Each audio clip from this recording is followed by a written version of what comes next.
Welcome back to the Social Selling Podcast, and I want to start this episode with like the Terminator music, bum bum bum, because today we're talking about, is AI taking over LinkedIn? And it's a genuine fear, and I've had this conversation a lot recently. Is artificial intelligence taking over LinkedIn? And look, let me go straight into it and frame exactly what the potential challenge is right now. We have two things happening on LinkedIn, three, but we'll focus on two at the start of this episode. Two things that are happening that create a potentially very scary future for LinkedIn users. Number one, we have people using AI to create content. So we have an increasing amount of content on LinkedIn being created by AI platforms. Could be ChatGPT, could be Taplio. There are tons of AI content creation tools, and it's an ever-growing list. More and more of them are coming out all the time. So we're seeing a lot more content on LinkedIn that's coming from AI tools. It's being created artificially. Problem number one. Problem number two is we also have people that are engaging on LinkedIn with AI tools. So they're writing comments that are being written by AI. So I'm sure you're starting to connect the dots here. We have a LinkedIn feed that is increasingly filled with AI content, and we then have comments that are being written by AI as well. We are heading towards a place where it's just going to be an AI interaction, AI creating content, AI interacting on that content. Where is the human approach coming from this? Where are the people going to go? This is all going to be replaced. That's the potential place that this is going to. No more people on LinkedIn, just the bots, just the Terminators, just the LinkedIn Terminators talking to each other, sharing content and engaging. No one wins in that. No one's generating business from that. It's just this bizarre computer conversation. Now, I'll be honest, that's a genuine place that this is going. And the scariest part of this, I had this conversation with LinkedIn. I was in their head office in New York, had this conversation with the team there. And the reality is, it's not easy to get on top of. It's not an easy thing for LinkedIn to police what is AI content or to police what are AI comments.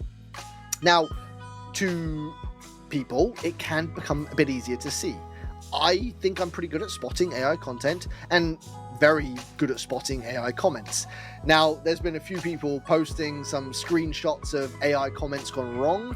I saw a great one, might have been Justin Welsh that had posted it, where one of his posts, I think it was 5 or 6 comments, all lined up, were exactly the same. And it was all something generic like great post with a smiley face emoji or something like that. 5 or 6, all identical. So that was a very bad example of very blatant AI commenting. But we're seeing it with content as well. And this over-reliance on AI is a challenge, but equally, the challenge sits in two camps. Number one, with the platform. So, for example, YouTube are now asking you to declare whether your content was AI created or not. And they are building sort of algorithms to find when content is AI created. I couldn't tell you the science behind it, but I can see it being possible. So could LinkedIn do something like that? Can they or should they ask you to declare first if it is AI generated content? And B, can they build systems or algorithms in place to police it and monitor it, to be able to check or look for signs that it was AI created? My position would be probably yes. It would be good to do that. I think absolutely, if you create something that was done by AI, you should disclaim it. And as a user, it would have an impact. If I was consuming a post from a thought leader and it was created by AI, I'm going to have very different feelings about that post than if it was created by them. So there's a whole big reality to the psychology and impact of AI created content. But I do think that's one way of policing it. But obviously not everyone's going to declare it.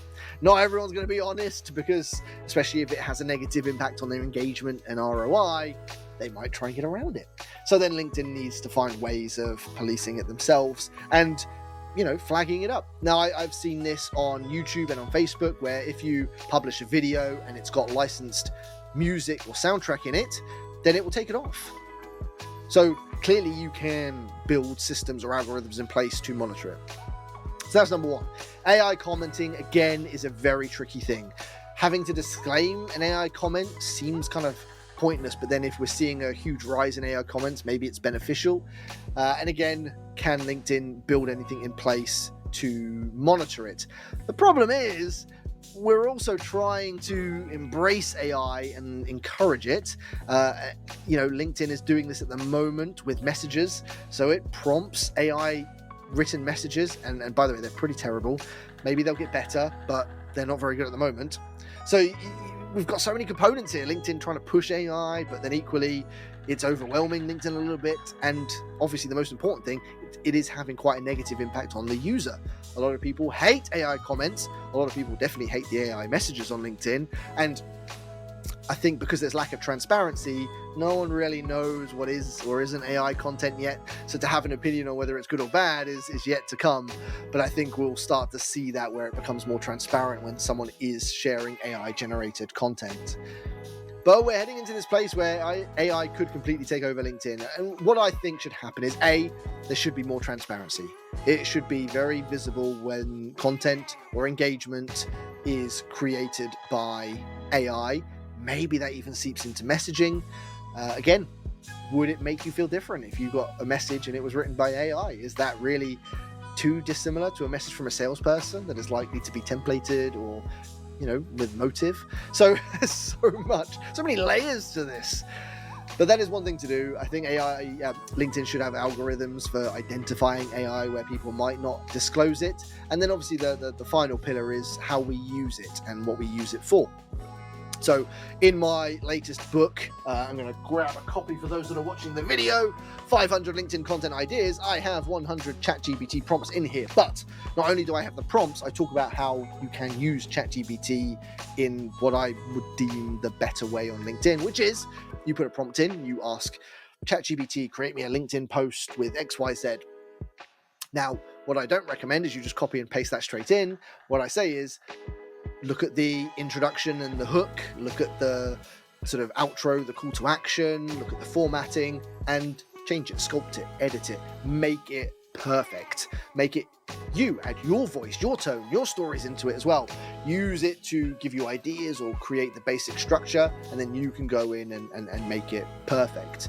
That's good use of AI, where maybe, the whole post isn't written by AI, but maybe it's used in aid of it. That raises the next question is, do we need to disclose that? If it's not fully created by AI, do we need to disclose that AI was involved in any way?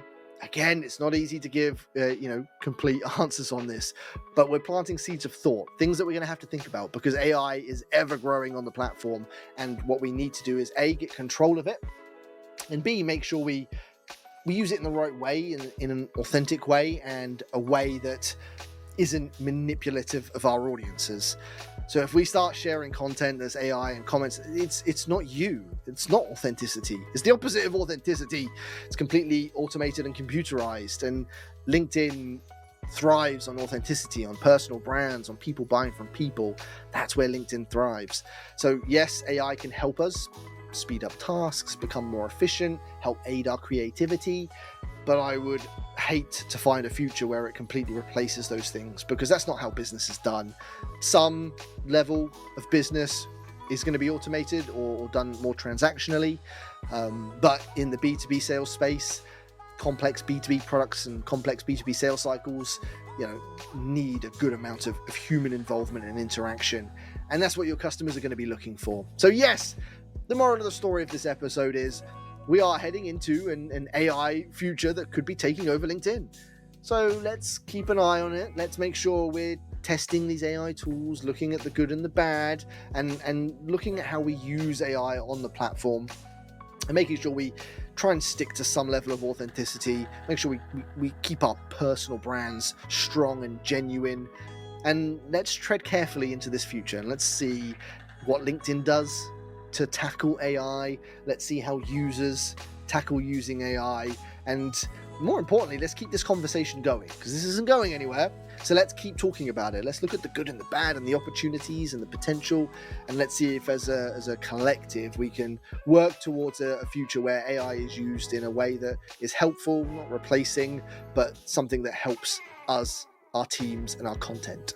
So today, sparking some thoughts. As always, let me know what you think. Add it into the comments of the posts, add it into the comments of the podcast, and send me messages. I'm all for conversations around everything LinkedIn, especially where AI is involved. But I hope you've enjoyed this episode. I hope it's got you thinking a bit differently about the future of AI in the world of LinkedIn. And hopefully I'll see you on the next episode very soon. Take care, everyone.